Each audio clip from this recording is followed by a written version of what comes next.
Good afternoon, everyone. I'm Fred Wehrey. I'm a senior fellow here at the Carnegie Endowment for International Peace. It's my pleasure to welcome you to this discussion on U.S. democracy promotion in the Arab world.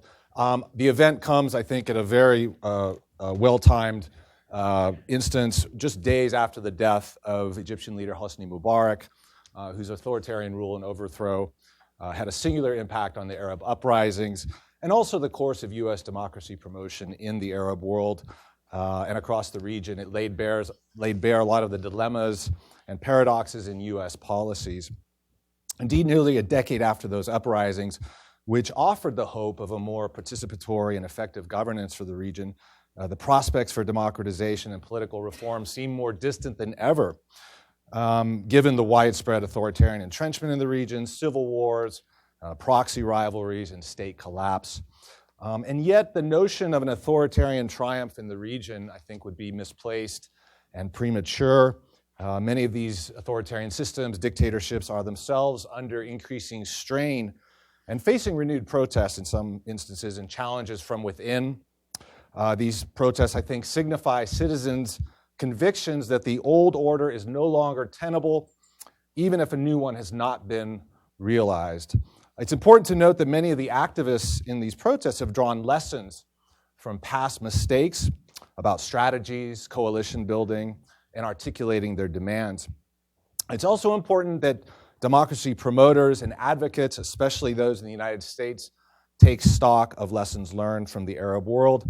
And in that context, I'm very pleased to welcome the author of a great new book on this topic, Mitek Budashinsky, currently a professor of political science at Pomona College. I've known him for many years, and he approaches the topic not just as an academic, but as a policy practitioner. He's a former U.S. Foreign Service officer, a public diplomacy specialist with wide experience across the region, including tours in Iraq and Libya. And in fact, we first met in Tripoli in 2013, after a brief period of hope and even euphoria in that country's post-Gaddafi transition, where Libyans conducted relatively free and transparent parliamentary elections in the summer of 2012, before the tragic death of Ambassador Chris Stevens and 3 other Americans. And I'll note that you worked with Ambassador Stevens and dedicated your book to his memory. Of course, what happened after those tragic events in Libya in terms of U.S. policy responses and ambivalence on democracy promotion forms one of the case studies in your book. Of course, also included are Egypt, Bahrain, and another number of other Arab states.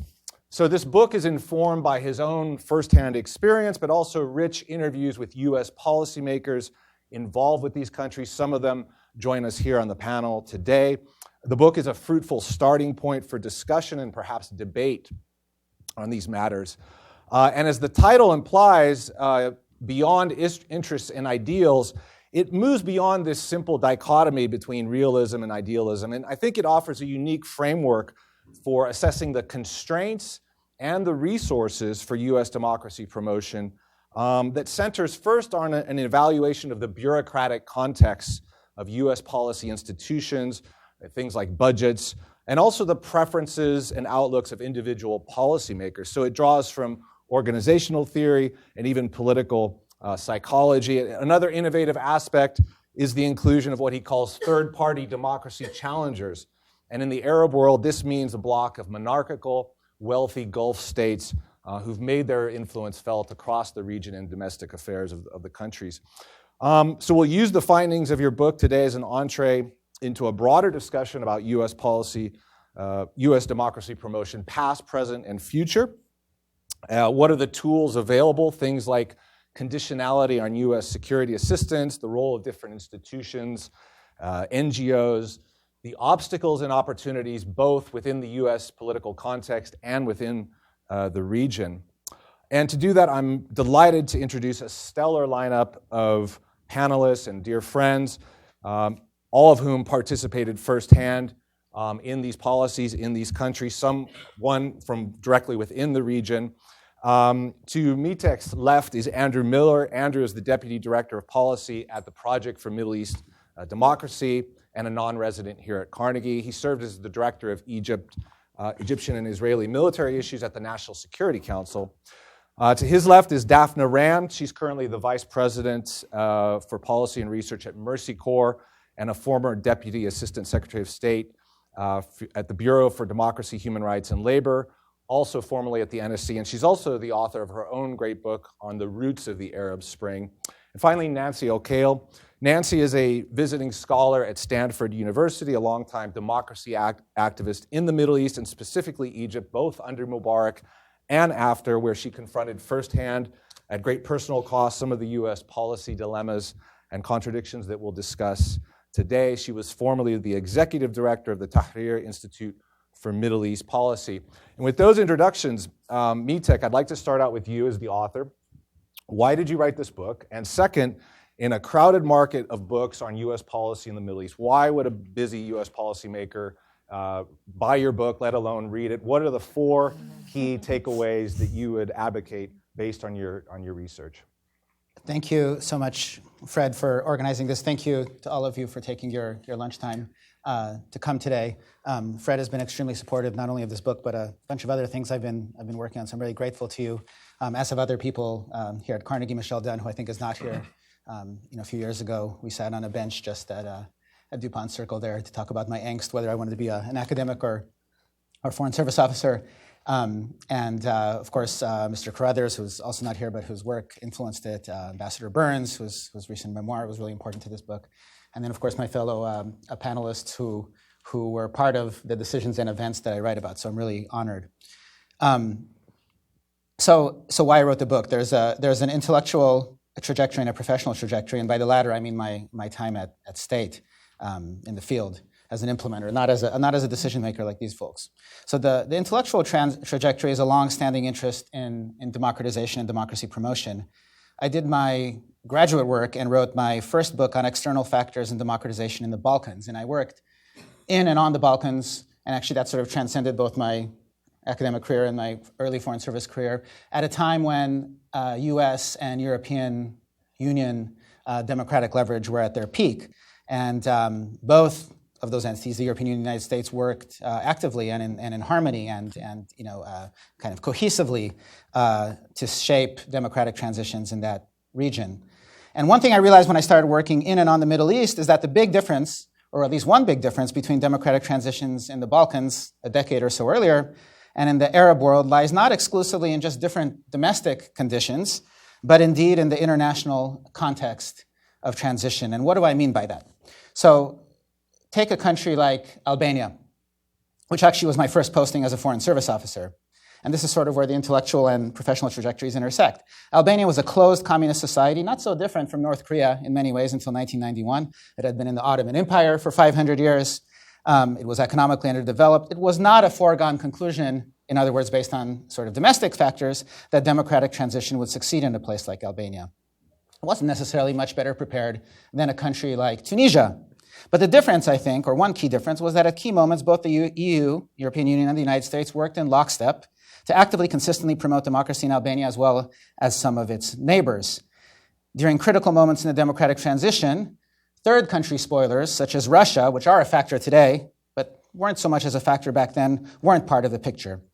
So importantly, there was a consensus and there was a will in the West to see democracy succeed in the Balkans. By the time I started thinking and teaching about post-Arab Spring transitions and working in the Arab world, I realized that the same will was not there. There is no similar faith among Western policymakers and publics that democracy can succeed in this part of the world. Indeed, 2011 was never seen as a 1989 moment. And then, of course, in the Arab Spring cases, as Fred alluded to, there were powerful third-party actors determined to roll back democratic gains. So in other words, just to repeat the main point, the international context of transition was very different. And I suppose the professional part of the trajectory that influenced the book was the time I spent at the US Embassy in Tripoli after the overthrow of Gaddafi, which was, as Fred just mentioned, a much more optimistic time. Nate Mason, who was with me at the embassy then, was here somewhere, and I were just discussing that too.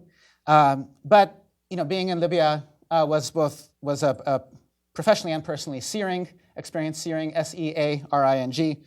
To be there during, of course, the Benghazi tragedy and the loss of my boss, to whom the book is dedicated.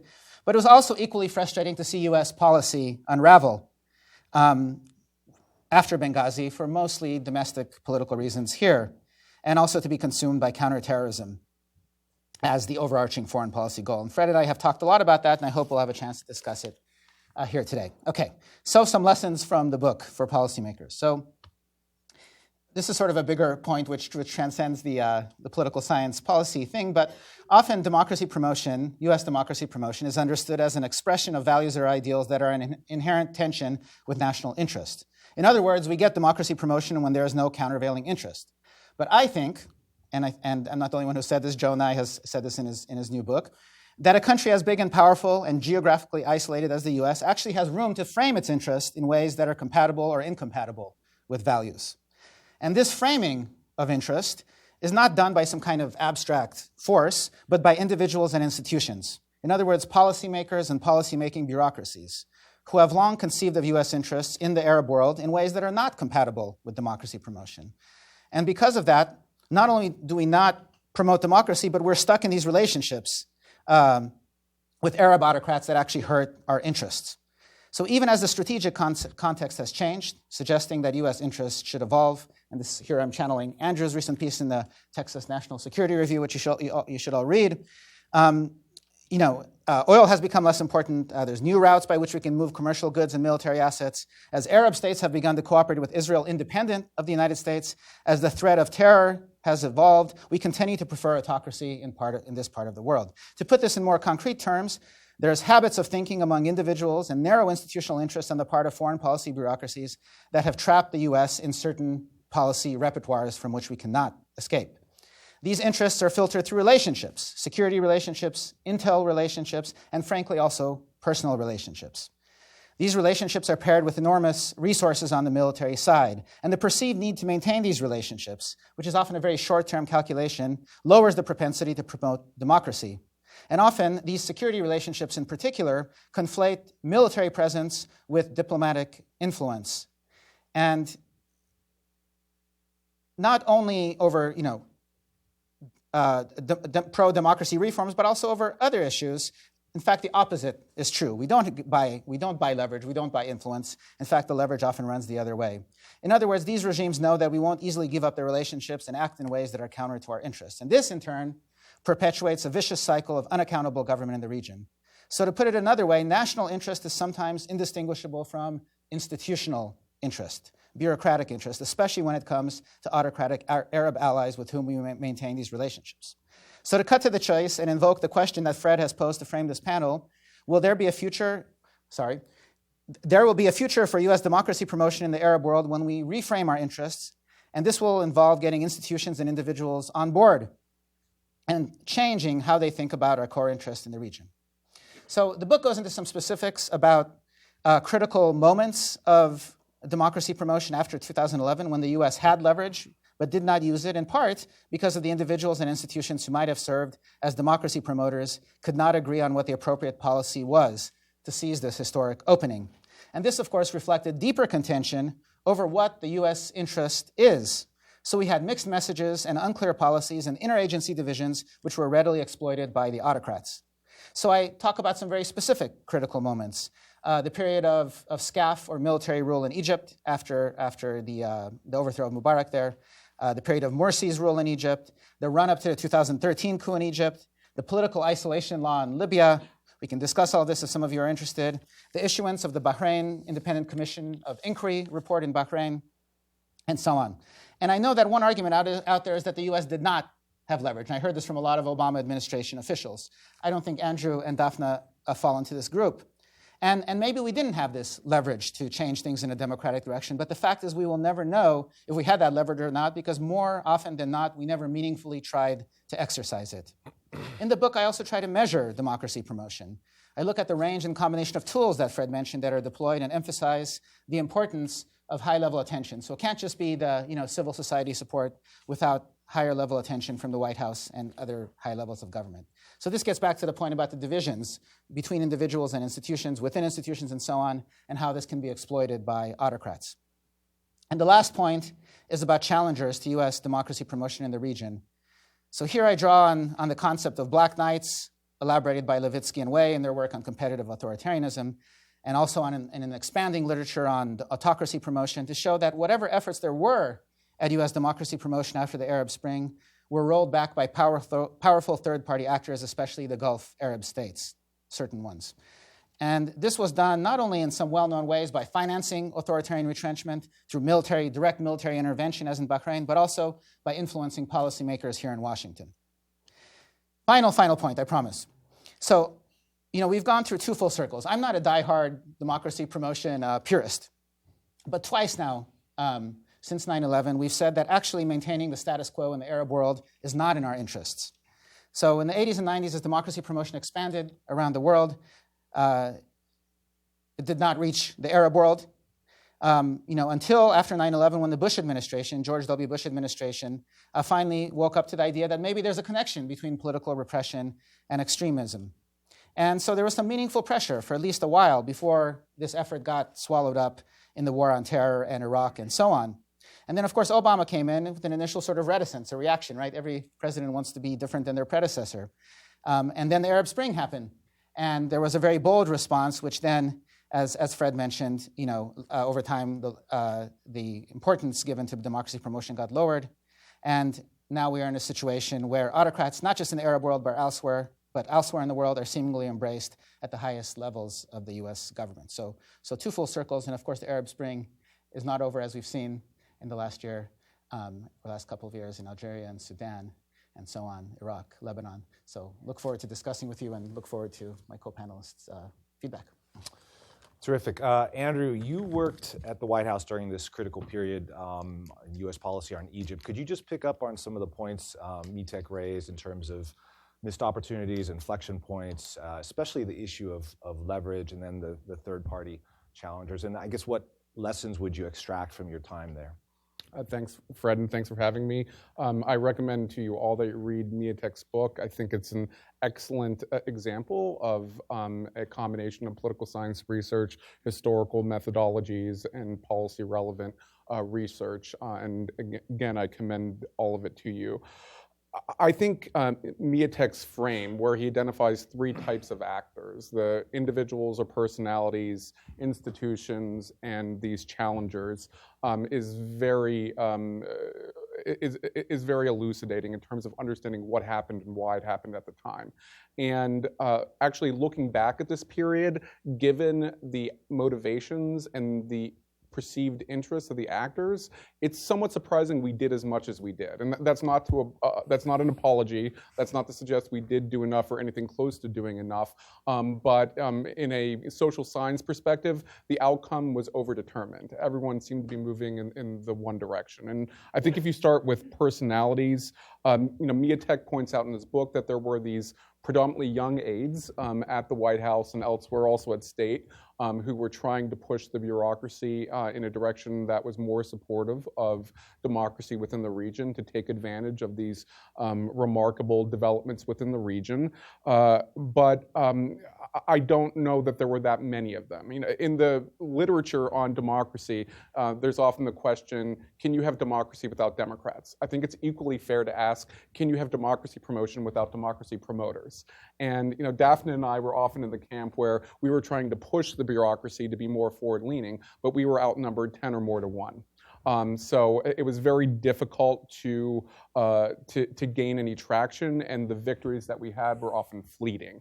And of course, personalities move in both directions. You had those who were pushing very strongly for democracy promotion, but you had other actors who were equally committed to maintaining the authoritarian order. So it was very difficult to make to achieve any sustainable momentum.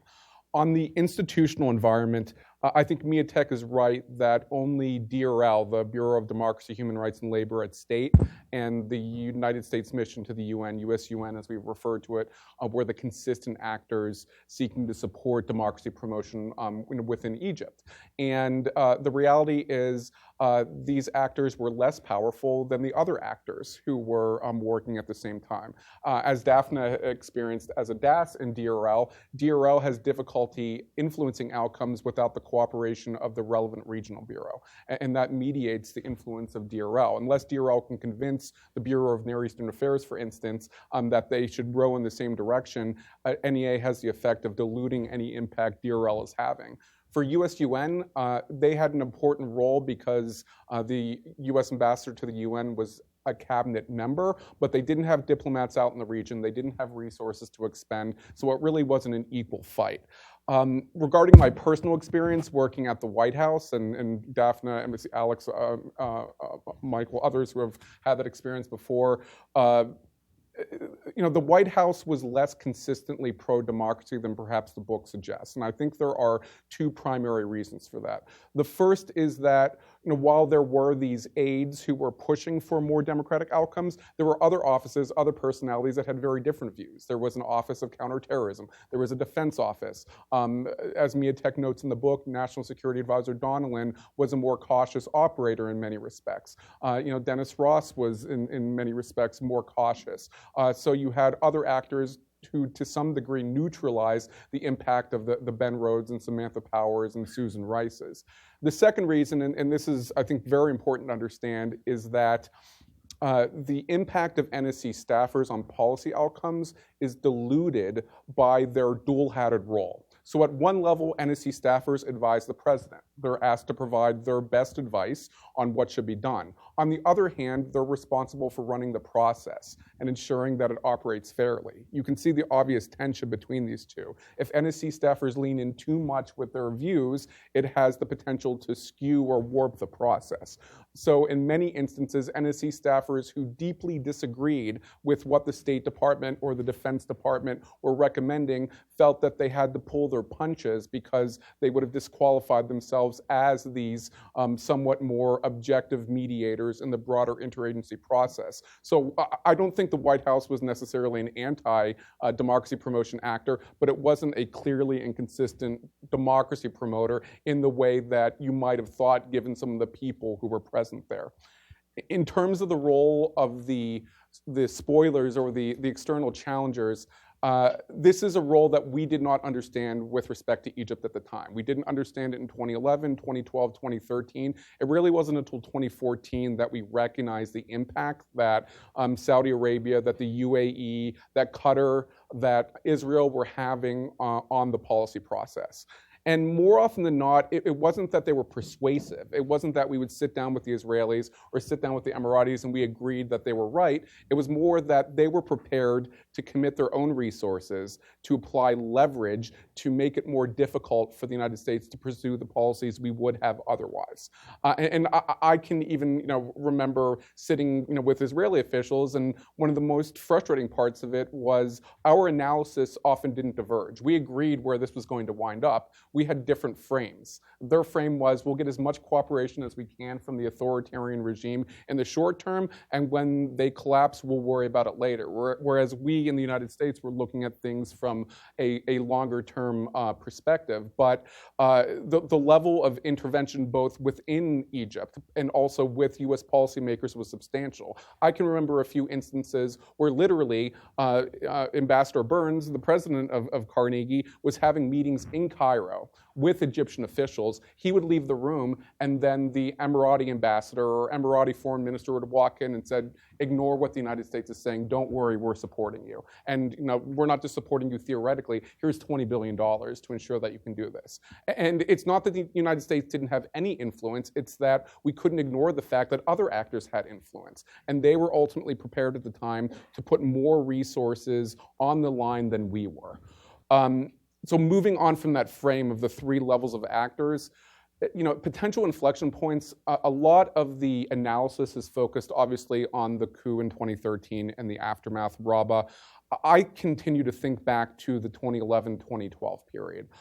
I think that the US government was excessively deferential to both the Supreme Council of the Armed Forces, the ruling body in the immediate aftermath of Mubarak's ouster, as well as to the Muslim Brotherhood government of Mohamed Morsi. And this is, I think, important to understand that while there was a willingness on certain actors to work with both of these actors, it wasn't out of an interest in democracy, it was out of an interest in preserving cooperation no matter who was in control. So speaking of Embassy Cairo, where I spent some time in 2012, no one was really invested in the Muslim Brotherhood as either a democratic or anti-democratic actor. They were invested in the Muslim Brotherhood as the ones who held the keys to the kingdom. And in order to maintain cooperation, we needed to find a way to work with the Muslim Brotherhood. And in both cases, with the SCAF and with President Morsi, we were unwilling to be more directive. We said, okay, we're going to trust that they're going to do the right thing and they're ultimately going to find a way to achieve stability. And we're not going to second guess them. We're not going to try to move them. Let's just give them the space to do this. And I think that was fundamentally mistaken. And I think it was partly rooted in ignorance of what the SCAF was as a military institution and ignorance of what the Muslim Brotherhood was and what they were seeking. It's well known that we had poor contacts with the Muslim Brothers for a number of reasons historically. And it's understandable that we didn't appreciate who they were. It's much less easy to forgive that we didn't understand the military. It's hard to believe, but there genuinely were US policymakers who thought that the military was a relatively nonpartisan, apolitical institution that was only interested in stability. It's laughable now, but I think Secretary Kerry, for instance, genuinely believed that.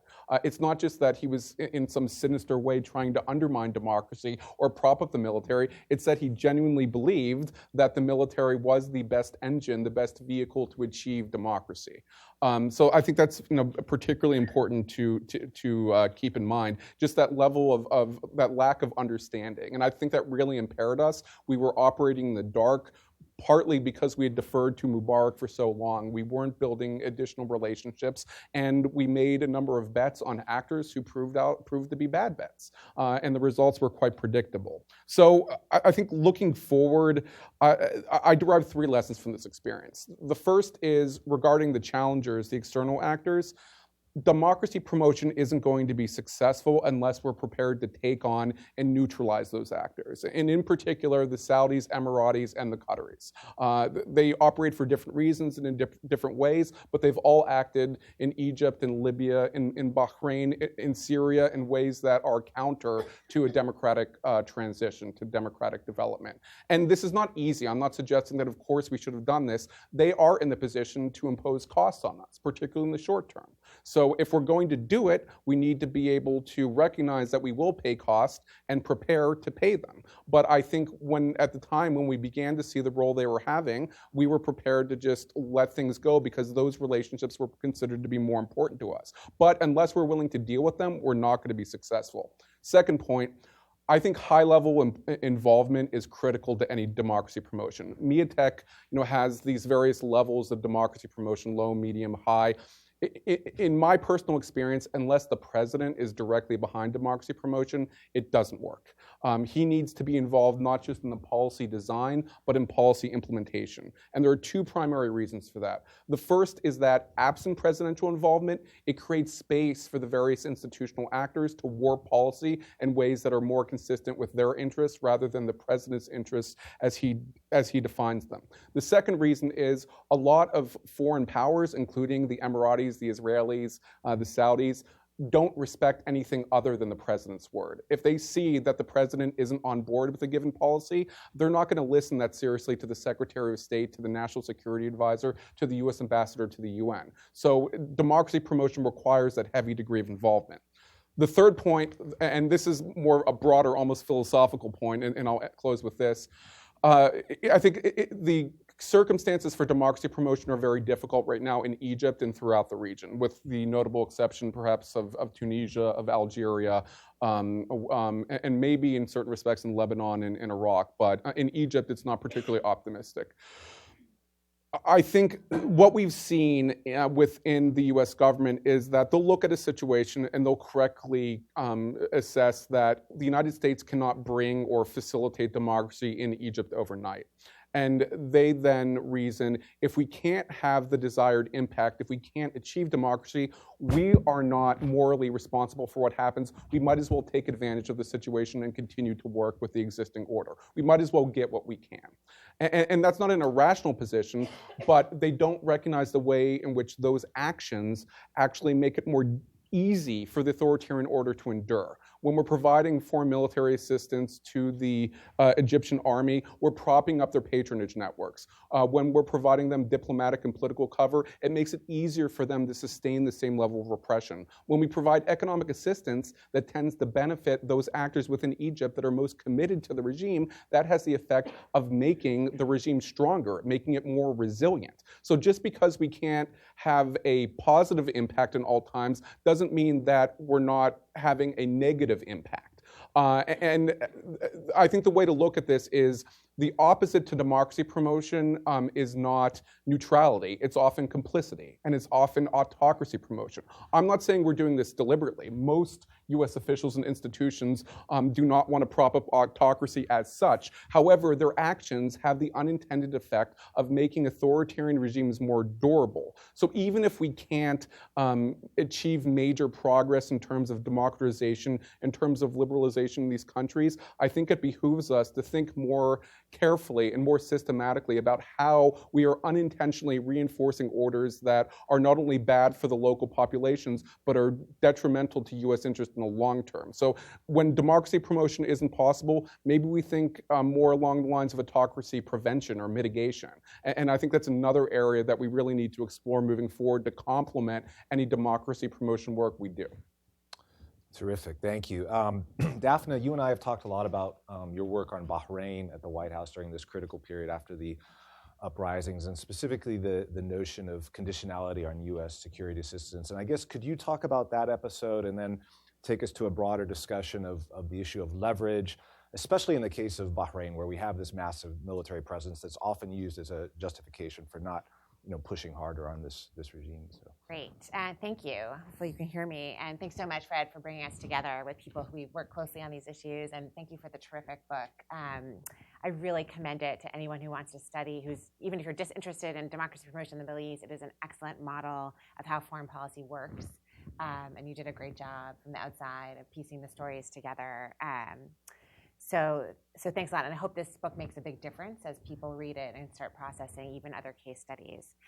Just two quick points, and then I want to get to the Bahrain case. One is, you talk a lot about individuals and how much individuals matter. As I read the book, I kept on thinking about the role of individuals and institutions, the interaction effect, because to me that was among the most powerful experiences, having worked on some of these countries from different institutions, whether it was Capitol Hill or the White House or State Department, even within State Department, the different subunits, as you mentioned. And I really give credit in your list of the different levers of democracy promotion, which I thought I commend to everyone to read. I don't know what page it's on. But you talk about private diplomacy as a very important element of this. And I do credit the president of Carnegie Endowment on Bahrain in particular, because when the events of 2011 began, there were many different crises erupting at once, and the kind of totality of the challenge was really big for people at the helm of the State Department. And Ambassador Burns, Jeff Feltman, who subsequently became a high-level senior official at the UN, and the Deputy Secretary of State, Jack Steinberg, really decided to go and work with the Bahraini royal family, the Khalifas, in the period of March and April of 2011. And so because we're in the Carnegie Endowment, I just feel like that was very important timing. They really tried. And so people who, it's true that in most cases we didn't give it our all, so we can't really come to the finality of a conclusion that we had no leverage. In this instance, on this particular lever of democracy promotion, the combination of Bill Burns and Jeff Feltman and the Deputy Secretary of State going to Bahrain and trying to explain that the U.S., as you rightly point out, was not interested in actually democracy promotion. It was interested in the slow liberalization of the regime in Bahrain, the incorporation of the main opposition group that had always stood right under the majority of seats in the Majlis, and a slow process of greater minority-majority rights for the Shia majority. So, and those discussions were very fruitful later on. And moreover, what I learned from those discussions, when the diplomats really had the time and the space to prioritize this, and we can talk about why they decided to prioritize this diplomatic angle amidst all the other crises, It then set the stage for later in 2011, where those same actors in that same institution, again, the interaction effect, felt very firmly that we should suspend all security assistance to Bahrain. It wasn't the young guard, and again, let's not elevate my or Andrew's role. We were backbenchers at best. We wrote a lot of memos. We were often ignored or shut out of meetings. Right? We were staying up until 1 a.m. reading memos for nobody often. So just to be honest about our seniority in the system. But what was interesting about the Bahrain case for me, among all the other things you've laid out, was the unanimity of the most senior level of the State Department in 2011. And I do believe, in reflecting on that moment, that it was a function of the highest diplomatic effort had been tried, and it had not prevailed. And so the reaction was pretty unanimous in suspending all assistance. There was no, and compared to some of the Egypt suspensions, which I'll talk about, the kind of learning that went on, because security assistance conditionality grew as a tool. It was pioneered with us in the Bahrain case. The 7th floor of the State Department actually suggested that to the Secretary Clinton, rather than DRL or PM or one of the operational subunits that actually works on that. And that leads to my second just observation about your setup of your book, which is you list these different levers of democracy promotion. In reality, and you list them strategically, right? Assistance as a lever, public diplomacy as a lever, private diplomacy as a lever, multilateralism as a lever. In reality, it's very hard to strategically unite these interventions because they're often reduced to the silos of the sub-bureaus or the sub-bureaus across DoD and state. So what was quite remarkable about what happened in 2011 was, for the first time, we took this kind of obscure and arcane and honestly buried lever, which was the security assistance, FMS, foreign military sales, that most high-level senior political people at the 7th floor of the State Department really had not been familiar with the process, didn't know the acronyms, it was very legalistic, often involved very junior conversations with the Department of Defense, and elevated that available option of leverage up to a tool of statecraft. And to me, that was remarkable to watch, and I was part of that. I wrote a memo on it and suggested it, obviously. But it became a very important utility of the use of security assistance as a tactic up to the level of strategic conditionality. And so I find it quite interesting that 10 years later, people talk about, obviously, security assistance is a tool of conditionality. At the time, it was very offensive to people in the State Department that you would take something that was just practical, like very specific foreign military sales, and use it as a matter of kind of statecraft at the highest level. So that was a shock to the system, and now we've become accustomed to that. But that was really interesting. So I would just, as I comment on your frame, which I really like, I would just urge people who read this to think about the ways they interact with the bureaucracy. And similarly, the private diplomacy, you talk about the military leverage, but I would add the military diplomacy was even another tool on that list. So it really mattered which individual was the head of CENTCOM. The difference between the chairman of CENTCOM when it was General Mattis, General Austin, subsequent generals, who was the head of NAVCENT for the Bahrain case. NAVCENT is the big naval base that sits in Manama that has 9,000, probably more sailors there, a huge and important component of CENTCOM. So those two individual military folks were key diplomats. They were being utilized to pass messages. So the advent and the rise of military diplomacy grew with the Arab Spring across all of the countries, and I believe has persisted. And I think it's true in other regions and other countries. I'm less familiar, but I did see that these crises elevated military diplomacy as even co-equal or superior as a lever in terms of being listened to than some of the civilian diplomacy. And that's a trend worth noting for the future. Okay, lessons learned. And then I really want to hear from Nancy, because Nancy is a super expert. So we're chatting here from the Washington view. But Nancy, of course, was supporting the policymakers by offering our help in understanding what was going on. So really we should have reserved the first word for you. So the lessons learned, and I have a lot, so maybe I'll just summarize them. In the Bahrain case, I do believe when I look back on why Ambassador Burns and Jeff Feltman really focused on Bahrain, they thought it was a bit of a low-hanging fruit, right? The argument was, it's not going to be that hard. Country of 1 million, you have a majority-minority population. They're already in the parliament. We can work on this. But the other part of it was that there was a really good relationship between Bahrain and the United States predating the Obama administration that had been enshrined in the liberalization of Bahrain. So the mill-mill base, just as a historical matter, had a ribbon. The growth of the mill-mill relationship had been predicated on reform in the early 2000s. A new king had come to Bahrain. He had created a constitution. He had gone into a constitutional monarchy from an emirate. He had held elections. He had brought in the Shia minority.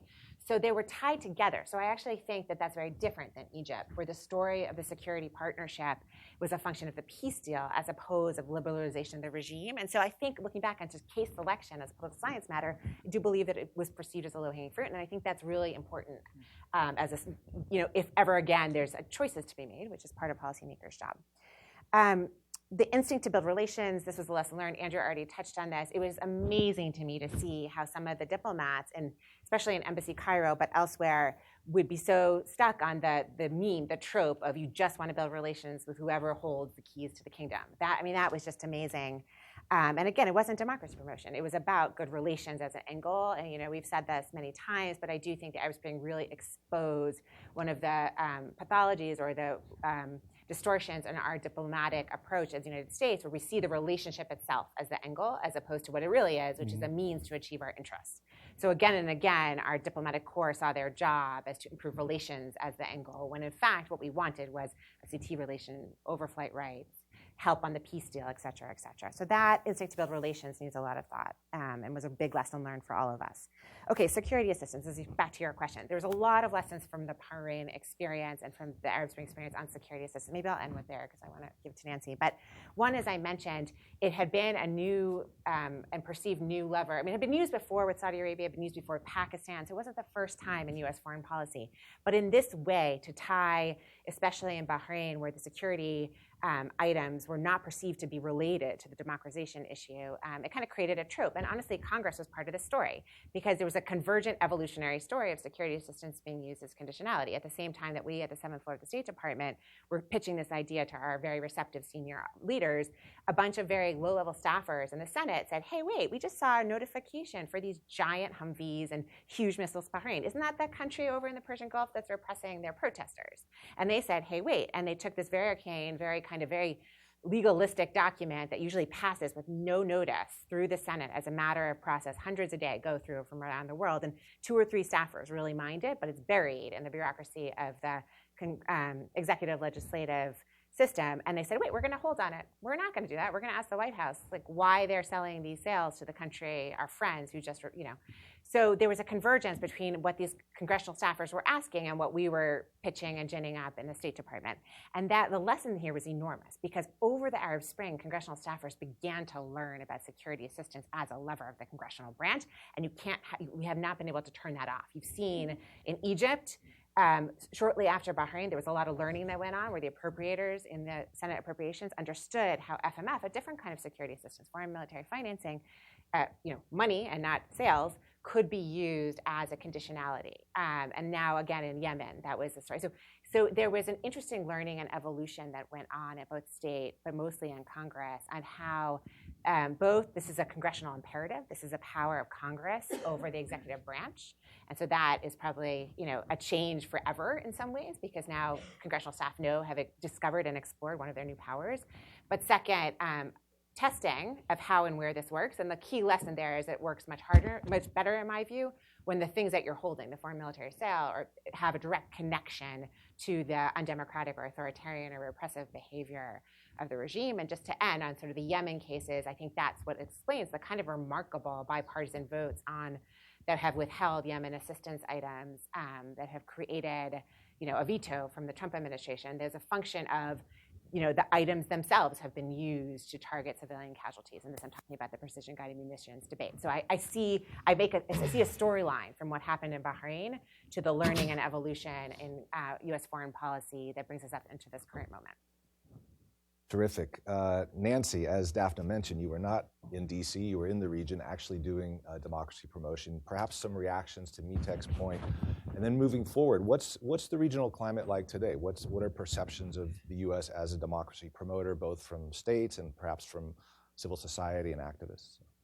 Thanks, Fred, and thank you so much for having me here. And I must say, to be honest, this is one of the few that I have such a honest account, from people. From people who are like Andrew and Daphne's honesty and candidness is also very encouraging for me. I usually get people telling me before my panel, just like, try to tone down what you're going to say. But now, like, you've encouraged me. It was interesting to read your book now, like what I'm out of DC after 8 years and like wearing the academic analytical hat and seeing like the discursive relationship of your analysis between the actor-oriented approach to analysis and structuralist one. And it was very obvious. Oh, so do you think, is that better? Okay, I'll try not to look at them.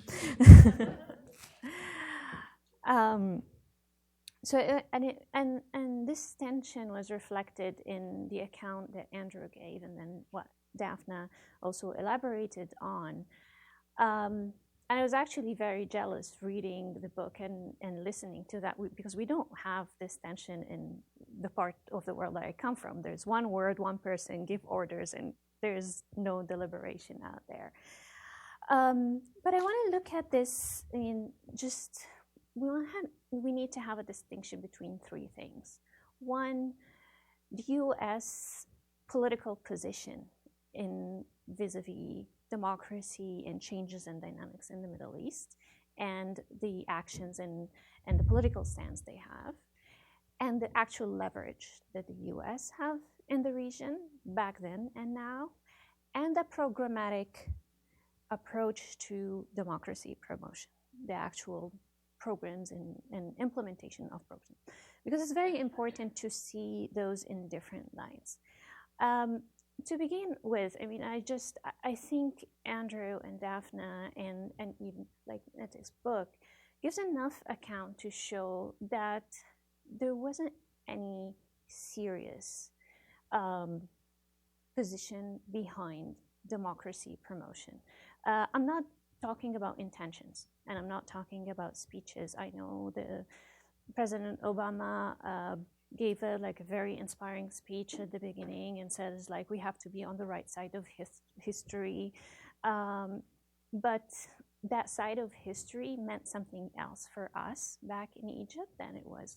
That meant for us standing by the people, not just standing by yet another government or yet another military rule. And it was very obvious from this next day, in February 12th, after Mubarak stepped down, there was a complete embracement of this CAF and its approach. No matter what atrocities that has been, and they were very clear. To begin with, I mean, the rushing into going into the constitution referendum without giving people the space to even campaign or deliberate. By August of 2011, only like few months after like Mubarak's death, there were 12,000 people in military detentions, and no one said anything. In October, the Maspero massacre happened, where military tanks actually ran over peaceful protesters. And I remember very well having a conversation with people in the White House while this was happening. And I just like saying, I don't understand like how you are claiming that you're standing by democracy, and you see this happening. And what gets out of the White House, a very timid statement asking both sides to exercise some restraint, as if they're in equal grounds, like peaceful protesters with military tanks. And then again, in November, there's like the events of Mohammed Mahmoud, where 50 people were killed and thrown in the garbage. And the main thing about the US position was to stick to procedural democracy. It's not about understanding the environment that is conducive for democracy, but rather like checking the boxes as like we're going to have a referendum, and then we're going to have parliamentary elections, and then we have presidential elections. I remember like in the middle of my trial, I came here to DC for some advocacy to raise awareness of what's going on. And I was speaking to a very high US official, and I was saying there were like really at tense point where like there were demonstrations in Egypt. It's like, this is not going well. And he's like, don't worry at all. Once Egypt have a president, everything will calm down. I'm like, no, because things don't happen this way. And they don't happen in the way that you actually think that just by giving a transcript or a roadmap that things are going to go into the right direction. And this is just one example to show, and Egypt is no exception. This was happening across the board. In some countries, it happened in a way that went completely out of hand, and in Egypt, they just managed to consolidate the power and support the consolidated power of the military. Whether we're talking it was Morsi there or the SCAF, just to give you an example. I mean, it's like, and I reflected a lot about your book when we were talking about the power of the individuals. And I'm thinking about my very own experience. I got interrogated under SCAF, I got tried under Morsi, and I was sentenced under SCAF afterwards. So it really tells you where this happens. And this brings me to the second point about the actual leverage of the US. I've said it before, maybe Robin is here, who said it at the Halifax Forum. I was saying, when people were asking me, I was like, what's the influence of the US in the Middle East? And then my response is like, you are only as powerful as your ability to use the tools that you have. Not having the tools, not having this like massive might of weapons and army and technology and intelligence. You are only as powerful as your ability to use them. And it happened on the higher scale and on the smaller scale, like even in the micro scale. I remember very well when we were on trial, and every single American official, and all of them, including Bill Burns, like it was like working very hard for this. And I always told them, like, don't wave the card of military aid if you're not going to lose it, because they're going to call your bluff. And if that happens, it's going to set a precedent. So it happened then, and it continued on.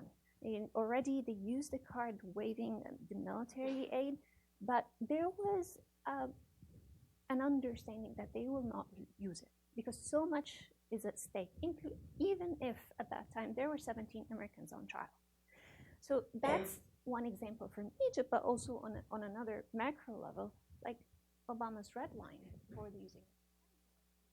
Again, like they're calling the US bluff that, okay, you are not going to use it. So that's the issue of the leverage. The other issue, which is also interesting in the book, when you're talking, again, the difference between like the institutions and the individuals, and maybe this is something that I kind of disagree with, because I think the overarching strategic relations overrides the people who are there, but not because of their intentions or ruling. And here is a paradox, like under Obama, it's just like things were happening as like all the different examples I listed in Egypt, and nothing happened, including the Rabaa massacre. And under Trump, it was actually the only time that the were suspended. And it was under Trump that Hagazi was released. It was under Trump that Turning your head again there. Sorry. They can't hear you. You can't hear as well. Well, let me hold it in my hand, okay? Would that be better? My backpack. Okay.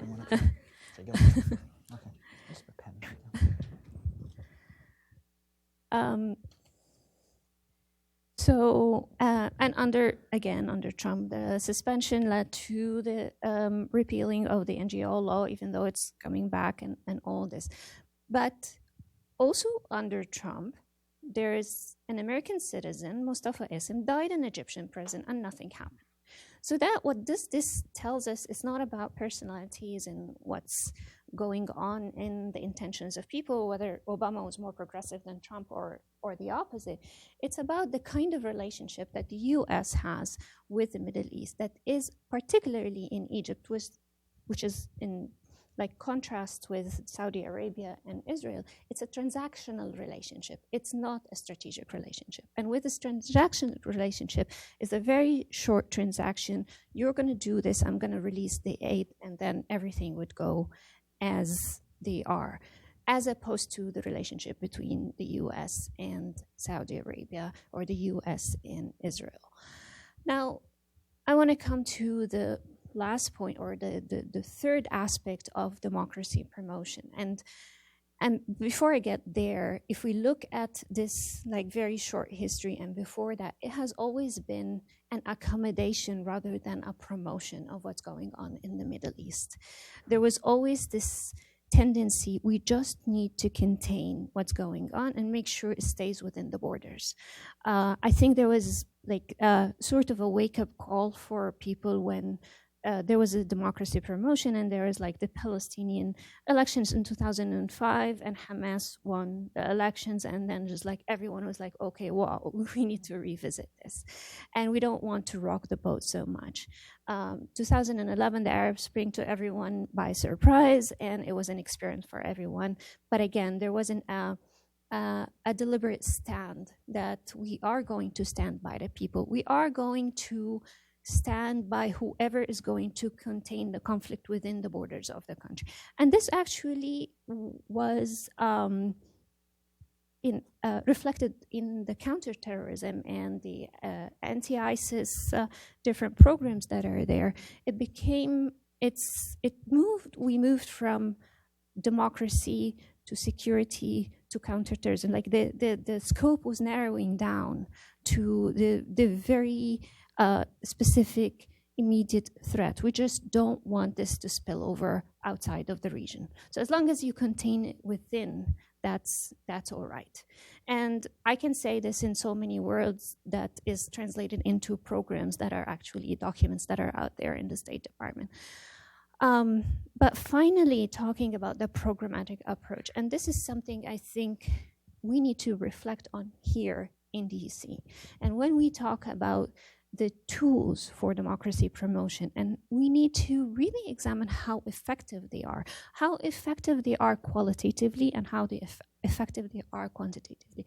Qualitative, is it really useful and effective to train people on political parties' engagement, on elections? To what extent this have an impact, as opposed to the overall environment that is going on in the country? It's just, we find like all the time, yes, it's great to do these trainings, it's great to support those civil society organizations, but standing against like a huge support for the authoritarian regimes that are out there and the autocrat, I would say like we can just look at this with like a pinch of salt if we think that really is going to make an impact. Now that's qualitatively. Let's look at the numbers.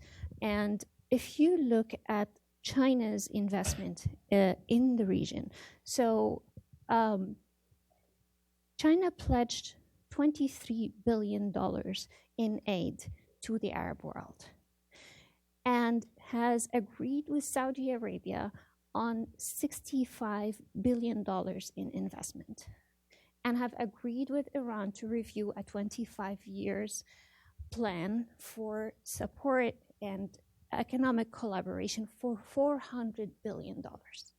The US entire development and economic support in 2018 was $11 billion. So let just those numbers sink in, and think about when we say, and we really want to seriously examine the effect of the approach, the leverage, and the mechanisms that we use to promote democracy, how are they effective or not? And thank you. Great.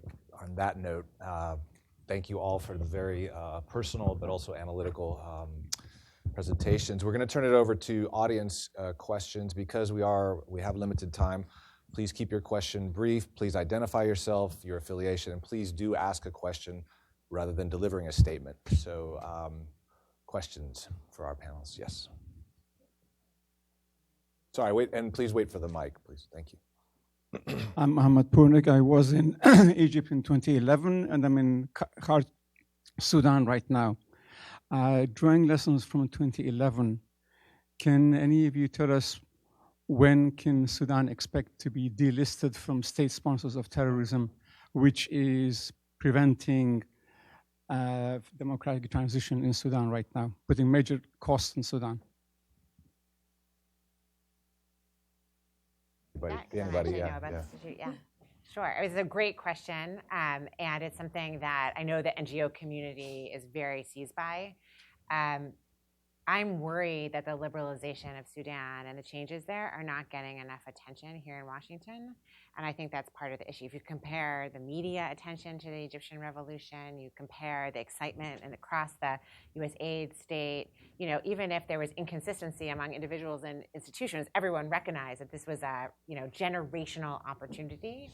I worry on Sudan that the story, it was inspirational when we saw young women, young men on the streets a year ago, but it's been buried by all the other news in Washington and the really internal focus of the foreign policy apparatus to what's happening, of course, with impeachment, Ukraine, all these other issues. So I worry about that. And in fact, I think there's been two issues with the delisting, and I think people in Washington need to be educated about how much the listing is affecting the basic flow of humanitarian development aid that would be normal, and that I think they want to make sure it arrives in Khartoum in the right hands. And I think also the nature of this transition is misunderstood in Washington, and maybe you agree with me, but I'm seeing that folks don't quite understand that transitional ministers in Khartoum are operating out of their cell phones and like a laptop. It's not like they inherited the old offices. They're new people with no technical skills, is my understanding. I mean, you know better than I do.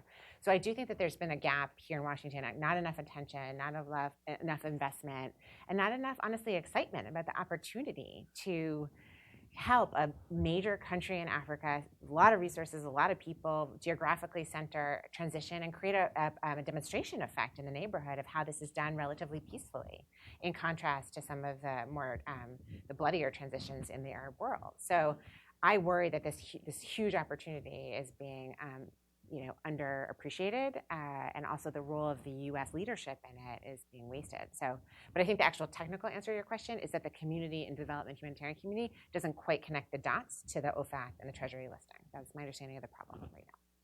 We're going to take 3 questions at a time to save time. So, yep. Please, yeah. Thank you. Robin Shepherd, Vice President of Halifax International Security Forum, and great to see you, Nancy, and I'll be bugging you a bit later as well.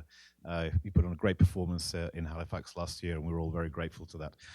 To everybody on the panel, Nancy was leaning into this at the end of her remarks, and this is the question of China. We're doing a project on China and the cooperation between democracies, and I've spoken to a number of people recently about China in the Middle East. And I guess just to for the sake of brevity, to go straight into the question, as the United States, the Western world is perhaps not quite in the Middle East as it used to be, as many of you have just said, is China stepping into the vacuum? To what extent is it seen as a kind of alternative model, which is exactly how Xi Jinping would like everyone to see it, or to what extent is it, and perhaps both of these things are true, to what extent is it economic muscle, perhaps not in the Gulf states, but in places like Egypt, which poses the geopolitical threat? Great.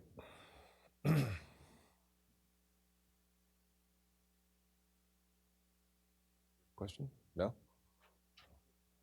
Will you answer the question or take? No, we're doing 3 at a time. Oh, okay. Badr al-Bandari, an independent researcher focusing on civic sphere in Egypt. First, I would like to thank you all for such honest reflection, and especially commend on Nancy's actually intervention that represents me as an Egyptian as well. Nancy, I've been thinking about is it a problem of allocating resources, the size of resources that the U.S.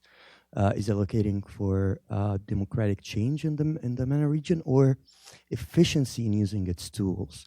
For an example, despite the military aid that's given to the military, and at the same time support to the civil society and scholarships, for an example, for education, the mediation on the Renaissance Dam that's actually it has the potential to be the most successful talks on this conflict since it started. Do you think, and despite all those resources that's being poured on a country like Egypt and also other countries in the region, you could also see the conspiracy theories supported by regimes about, those people like speaking about the foreign aid that civil society organizations are getting, or other any other reason for the regime to use this as an excuse of there's a threat, there's a constant threat from the US that to westernize our countries, to invade our culture and stuff like that. Despite all those resources that's being poured there, is it like a lack of efficiency from the US to like tie like this help that's being poured there in a tactical way, or what? Like this I've been locked in this dilemma for a bit, and was wondering what's your reflection on this? Okay. Yes, sir. Hi, my name's Dave Ballard. I have a quick question. You've all highlighted the conflict between what our leader, our president, says or does, and what we pay for on the ground in terms of technical assistance. None of you represents the status quo, so I would appreciate your reflections on that right now, that conflict. So let's start with the question on China. Is it presenting itself as an alternative model in the region? It's obviously involved economically, but what are the, I guess, political ramifications of that for counter-democracy promotion, I guess? Anyone? I don't have so much information on China, but we can certainly talk about Russia and Libya and other countries, so maybe I'll yield to my colleagues, yeah. I think countries within the Middle East view China as an alternative model. How aggressively China is seeking to market its system as an alternative, I think, is less clear. But countries like Egypt, I think Haftar in Libya, would look to that as the model to maintain political control while fostering economic growth and some type of social development of one kind or another. So they do see it as an alternative, even if that's not the Chinese intent. I think in terms of evaluating US versus Chinese influence, we have to be careful because we're not comparing apples to oranges. For one thing, the Chinese largely are investing, and that's important, but that's not the same thing as aid, unconditional aid. There's an expectation of repayment. Second, what the United States does for the region is more than just the aid. The US is the security guarantor for many countries, and it's not conceivable that the Chinese are going to be the security guarantor in the near future of the Gulf states. And nor does it want to be. I think to a great extent, China has been able to increase its investments because it's free riding on whatever remains of the local order within the Middle East. And I haven't seen any intention in the short term for China to displace us. I also think we need to be careful. We don't want to throw the baby out with the bathwater. Chinese involvement in and of itself is not a bad thing. Certain types of investment in infrastructure that is a good thing for these countries. And even if it's not intended to promote democratization, promote liberalization, we shouldn't view everything China does in an antagonistic or adversarial way. So I think the challenge for US policymakers is to take the full measure of what China is trying to do, but also to carefully parse, what is consistent with US interest, what is consistent with local interest, and what really is a power play that's intended to try to displace US influence within the region or other parts. I would just add that completely agreed, and Basra, Iraq, to me, was the place to watch because fascinatingly, right after the 2003 war, where much of the Arab world thought that the U.S. military had just created regime change in Iraq to go after oil resources, no U.S. oil companies actually went into the south of Iraq, and you served there, right? So, but what was happening was China very quietly and very strategically became the main investor in Iraq's oil. And so it's been fascinating to watch this economic strategy without any political influence strategy attached in Iraq. So to me, it was also fascinating when this fall, the students and young people and citizens of Basra demanded political change in a very democratic way. So I So to me, that case study has been very informative. Nancy, this question on allocation of resources versus efficiency of the tools. Right. Let me carry this. It's better. I want to answer both questions together because of like the inconsistency and what you are talking about, Bedr. I think there are different things at play. One is an issue of the design of democracy and democratization programs that are hardly revisited, and questions about theory of change and examining that theory of change of all those millions of dollars that are poured into some programs. I'm not saying that they're not effective, but they need to be examined. Some we already know that they're not working, but they still and continue to get a lot of like the pool of funding that is there. For example, CVE, like counter-violent extremism, and it's just like, it's absurd that we still have such programs that are going on without even seeing, I mean, like in the region, it's laughable. So that's one thing. This is an issue on its own. And then the other issue is the inconsistency, and I think I really liked how you touched upon it in the book, Matik, is this like when there is like the question of whether human rights first or democracy first. I mean, like the question itself is counterintuitive to me, because you cannot actually promote human rights without democracy, and you cannot have democracy without human rights. And you cannot support the freedom of political parties and organization and all this while you are having a government that is completely controlling state media and all kinds of challenge. Like basically it's the mukhabarat are controlling it and just like always promoting just one narrative, that everyone who is opposing is an agent of the West, and everyone who is taking money is actually trying to promote Western ideals, and homosexualities and freedom of speech was not even a priority for the people who just want to have bread on the table. First, it's hypocritical because, for example, the country like Egypt is like the biggest recipient of aid well, the second actually in the Arab world. The second, it's actually this kind of narrative, luckily, and I'm happy that's the positive thing, is no longer effective and valid.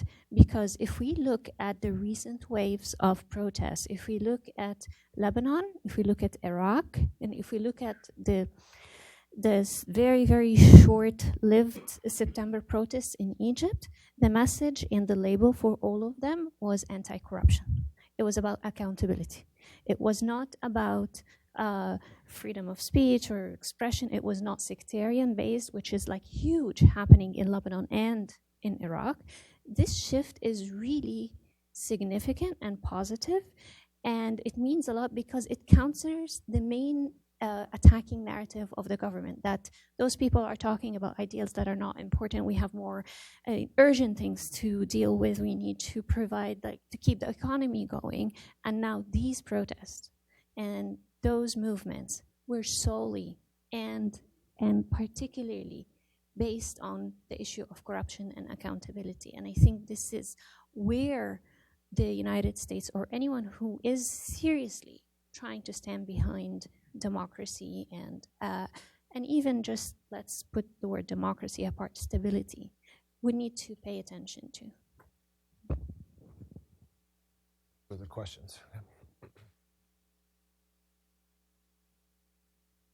Was that the gentleman's question over there? I think he didn't get it answered. We're going to have to move on. Okay. She answered Okay. it. We gotta move on. Yeah, thank you.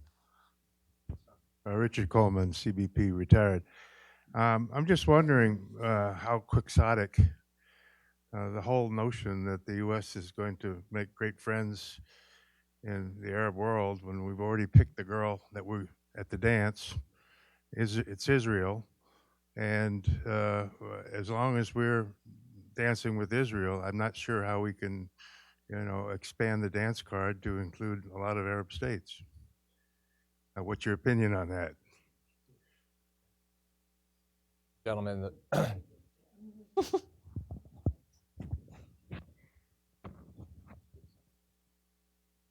Yeah, thank you for the talk.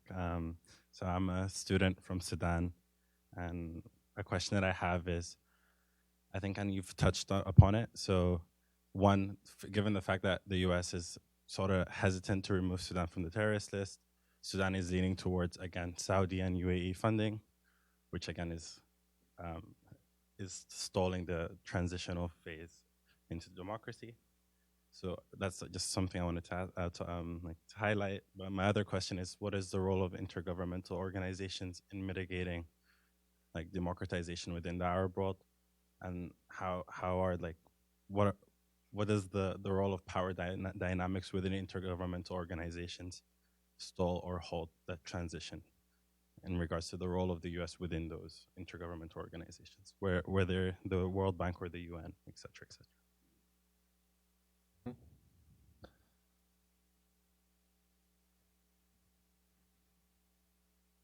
Thank you. Tara Opolowski, U.S. Air Force. I'm a student currently at the National War College.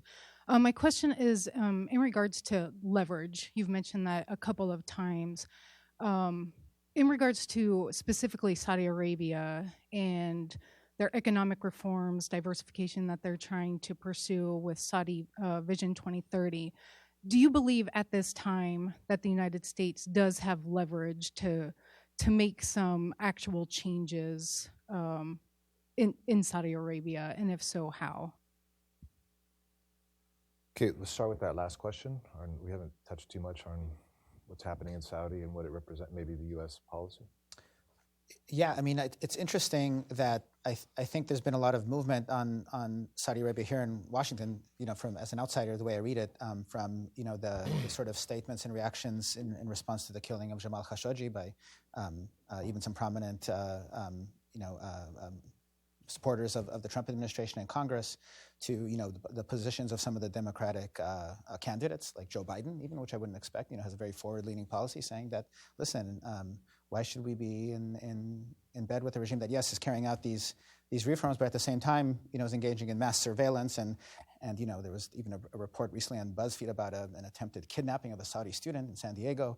I mean, what price are we paying? And so I think there's some movement on this, both from sort of the human rights-y left and the libertarian right. What are the benefits we're deriving from this? So it'll be interesting to see. I don't think we'll see much movement under this current administration, but if a Democrat were to win, I think that there could be some movement. And whether we have, I know you asked a question about leverage in particular, so I'll turn to my colleagues to address that. Yeah, I do think, I think our leverage is threefold in Saudi Arabia. First, we are the security guarantor, as I mentioned. They can't turn to the Russians or Chinese and expect them to defend them against Iran or another non-Arab external aggressor.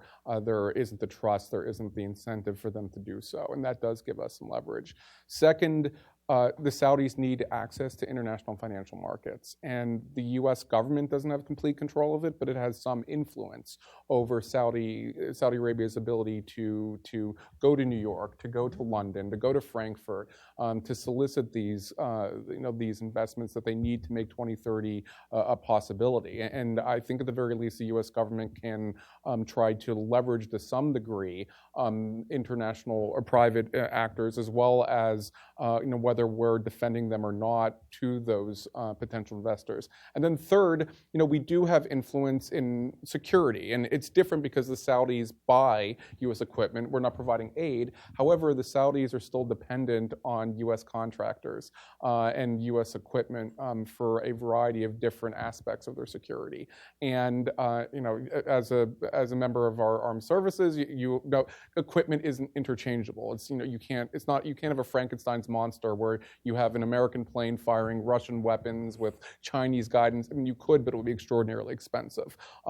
And if we really wanted to, I'm not suggesting this, we could probably bring the Saudi Air Force to a near halt over several months if we cut off the service contracts, because they're incapable of maintaining their own aircraft. So theoretically, we do have the influence. It's not easy to apply, and there are costs associated with it. And I would point out that the fear that some have articulated that if we do that, the Saudis will cut off off oil. One, they no longer have the same control over international oil prices as they once did. And two, that would actually be more detrimental to them than it would be to us, because they'd be cutting their own revenue on which they're wholly dependent. But there is, at least in theory, some degree of potential leverage that we could employ to influence Saudi behavior.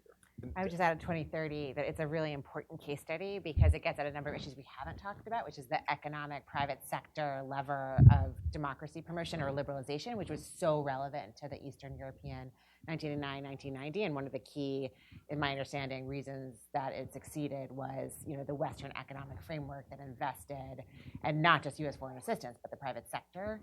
And that was tried, as you discussed, a little bit in 2011 and met all kinds of impediments, mostly the low level of trade in the region, but also the state-led economics of these systems, which was just very, very hard. In fact, I worked on in the White House a delegation of U.S. companies that we were going to send to Cairo to support after the elections and to show that democracy pays. That was going to be our slogan, and we were going to bring 100 American companies, and they went, and things were really quite unstable that September. And as they were leaving at the airport, the protests at our embassies started, so it kind of upended the whole message that Egypt was open for business. But anyway, the point being is that 2030 could have been, if looked at as a lever of change and opening. I mean, it is also a slogan for MBS. It is also a way for him to look good in the West. So that is also true, and that you can't discount it. You can't be naive about what it actually is as a propaganda machine for him as a leader in the kingdom. But from my understanding, based on people who visited more recently, there actually is a real momentum among young reformers and people who've been trained in the West to come back. And there's actually new office parks and office building of trying to create the beginning of a private sector that diversifies away from kind of the entire economic dependence on natural resources in the Saudi economy. So there's something a little bit real there and potential on a U.S. government and foreign policy apparatus that saw the 10 to 15-year strategy of using economic investment and private sector as a lever of liberalization, not democratization, but economic liberalization. It's a very hard strategy, but could have used that. But this administration is not interested in that, right? And you saw that right away with Khashoggi killing. There's supposed to be a big investment conference, and the private sector pulled out. It wasn't the Trump administration said to the American private sector, don't go to Riyadh, or their own reaction and press concerns about major American companies going. But then a year later, it was off the front page of the New York Times and Washington Post, the issue of Khashoggi and human rights abuses, and most of those American companies went back in this past fall, is my understanding, for that annual investment conference, right? So what I'm suggesting here is that something like 2030 could be an opportunity by a foreign policy interested in the hard work of leveraging these international capital flows as a force for liberalization, but it has not been quite the opposite in the past couple of years. Go ahead. Yeah. Did I cut you off? No, not at all. Just like really quickly, again, it's like, does the U.S. have leverage? Like in the abstract, yes. But it's about picking their battles and about picking the narrative. And I'll just give you very quick examples. There's like 3 countries, Egypt, Iran, and Saudi Arabia. And in the 3 countries, like we have, like you see the inflated congratulations and applause for women's rights. There in Egypt, we have 8 minister women. In Saudi Arabia, women can drive. And finally, in Iran, women can go to football matches. And in the 3 countries, activist women are being tortured in prison as we speak. And it's the choice, I mean, like how Saudi Arabia and Egypt are portrayed and how Iran is portrayed. It's like they are being repressed by their government. So there is an issue here about like picking the battles and picking the narratives and what is at stake. Again, like Daphne mentions, is like, I mean, with all what happened, like in terms of like international anger, and at the end of the day, it just like stayed like at least less than a year of just buzz in the media, but nothing really tangible. And this is where the problem becomes not how much power the U.S. has, it's the choice of the battles that they want to pick. Andrew, you worked on Israel at the White House. Can you address the gentleman's question about this perennial question of Israel as a liability with the U.S. relations with the Arab states? Yes. So obviously the Trump administration has made a different bet, and they believe that progress on Israeli-Palestinian relations isn't necessary for Israel to become more normalized within the region. There's a kernel of truth in terms of Arab regimes appear to be more forward-leaning than they used to previously. But even there, they're not willing to go as far as the White House and Israel would hope. I think we've seen that with the deal of the century. There hasn't been aggressive, for the most part, vocal opposition to the deal, but there hasn't been support. No Arab state is willing to do the heavy lifting to put pressure on the Palestinians to agree to something that would be incompatible with Palestinian rights. But putting the regimes aside, this is an issue that continues to have great salience amongst the people of the region. And even if we do reach a point where the regimes are more willing to cooperate with Israel publicly, I don't think that's necessarily going to translate into an easier time for the U.S. government to work with the people in the region. Nancy, you can address this the best in certain respects, but the Palestinian issue may have been forgotten to some degree by certain Arab states. It has not been forgotten by the Arabs themselves, and it's going to continue to have an influence on our ability to work with the Arab people as well as the types of relationships that we have with them. Great. And the gentleman from Sudan asked a question on multilateral institutions, or intergovernment, the World Bank, the UN. Daphne, maybe you wanted to talk about that from your time in the state. Yeah, I mean, it goes back to this earlier question of how do you seize an opportunity like the transition in Sudan, and what is the role of every agent of change? I think the World Bank and UN need to be reformed to achieve that kind of nimbleness. That was my experience working with those multilateral institutions during the Arab Spring, because the set development processes don't always work in a time frame. And the loan process are not in the same time frame that's needed, especially because it needs to be a lot of the development investment post-transition also needs to signal political support for the transitioning leaders, right, who are suffering from the need to immediately deliver to the people who put them in office in the first place. So there's a tension I have found in between the timelines and actually the processes of these big multilateral organizations like the World Bank and the UN and trying to help, and what are the political needs on the ground. And also a real tension between the economic reforms that are really necessary to receive some of these loans and what's feasible too. So it's kind of a conundrum. And we dealt with it in Egypt, obviously, and Tunisia too, about with the IMF and the desire to get the IMF in immediately to create, remember, that's some loan guarantees, and then just the pure fact that would require various politicians and political ministries in Egypt to make really painful economic reforms that were entirely necessary to stabilize the economy, but no one was willing to do in the short term. So it's a similar dynamic. I can imagine Sudan, although I can't say I'm an expert on how those multilaterals are engaging with the new government in Khartoum.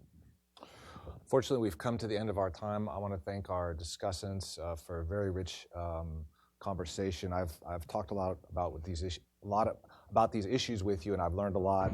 Thank you for your candor. Metek, thank you for writing the book. The book is on sale at a discount, I believe. So please join me in thanking our panelists.